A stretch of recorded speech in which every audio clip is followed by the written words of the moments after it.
मेरी तरफ लो।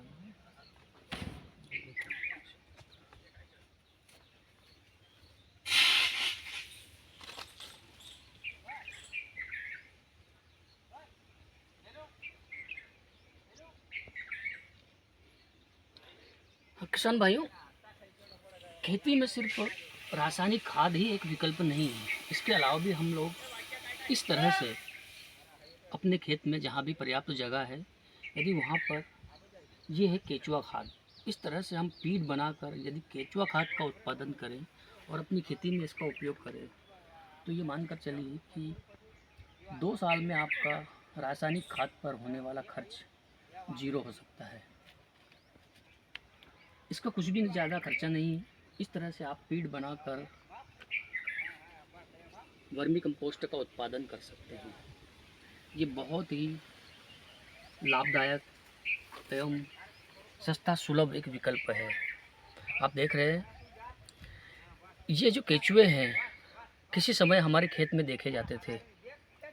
अभी हमने रासायनिक खाद और दवाइयों के लगातार अंधाधुंध उपयोग से ये केचुए हमारे खेत में नहीं दिखाई देते। अब इन केचुओं को हमारे खेत में किस तरह से बढ़ाया जाए, उसका एक ये विकल्प है। इस तरह से स्ट्रक्चर बनाकर हम अपने यहाँ पर केचुए खाद का उत्पादन करके इस खाद को कैसे बनाया जाए, आप देख रहे हैं। इस प्रकार से पीट बनाकर आप अपने पशु बाड़े से निकलने वाले गोबर को डाल दें, 2-3 दिन उसमें पानी का छिड़काव करें, उसके बाद वो ठंडा हो जाएगा। उसके बाद में इसको इतने पीट में 1 किलो केचुए छोड़ दें। ये केचुए 2 महीने में आपके इस गोबर के खाद को खाकर चाय पत्ती जैसा बना देंगे। भरपूर पोषक तत्वों से युक्त खाद बनकर आपका तैयार हो जाएगा, जिसको बोलते हैं वर्मी कंपोस्ट या केचुआ खाद। इस खाद को आप अपनी फसल में, जैसे आप यूरिया DAP का इस्तेमाल करते हैं, फसल 20-25 दिन की हो जाए तब इसको कपास की फसल में आप इसको पौधे के पास दें। 200 से 300 ग्राम खाद आप इस तरह से पौधे के पास देंगे तो ज़्यादा प्रभावशाली रहेगा। किसान भाइयों, इस विधि को आप ज़रूर अपनाएं। एक बार ये केचुआ आपके खेत में चला गया तो फिर ये अपना काम बिना पैसे के आपका ये मज़दूर की तरह काम करेगा। बस खेत में नमी हो तब इसको अप्लाई करें।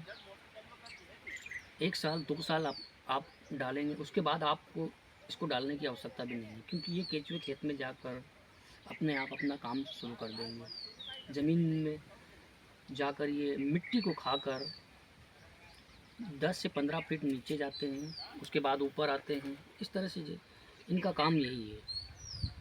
इनका भोजन ही मिट्टी है, गोबर है, उसको खाएंगे और अपने अंदर से जो एक चिपचिपा पदार्थ रहता है इसके अंदर, उसके साथ में जो खाद बाहर निकालेंगे वही आपके लिए उपयोगी है। इससे फ़ायदा ये है कि आपका रासायनिक खाद का खर्च कम हो जाएगा और ज़मीन की जल धारण क्षमता बढ़ेगी। ज़मीन आपकी भुरभुरी होगी, फसल की जड़ें गहरी जाएगी, जिससे कि आपका पौधा तंदुरुस्त होगा। पौधा जितना तंदुरुस्त होगा, आपका उत्पादन उतना ही बढ़ेगा। तो किसान भाइयों, आप इसको ज़रूर करें और आपको करना ही होगा। हमारे पास कोई दूसरा विकल्प नहीं है। लगातार रासायनिक खादों के इस्तेमाल से हमारी ज़मीन कड़क हो गई है, ज़मीन की जल धारण क्षमता कम हो गई है, ज़मीन का जल स्तर 1000 से 1500 फीट के नीचे चला गया है, लगातार रासायनिक खाद के अंधाधुंध उपयोग से, लापरवाह उपयोग से। तो आप इसको ज़रूर अपनाएं और आप अपने खेत में डालकर इसका लाभ लें।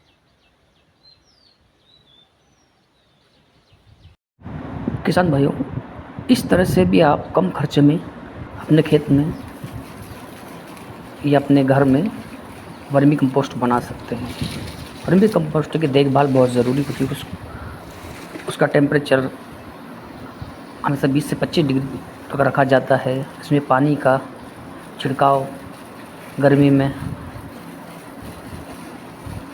अच्छी तरह से किया जाता है। इस तरह से आप करेंगे तो आपको भरपूर पोषक तत्वों से युक्त वर्मी कंपोस्ट खाद मिलेगा। तो किसान भाइयों, ये वीडियो अगर आपको अच्छा लगा हो तो लाइक करें, सब्सक्राइब करें और अपने दोस्तों को शेयर करें। धन्यवाद।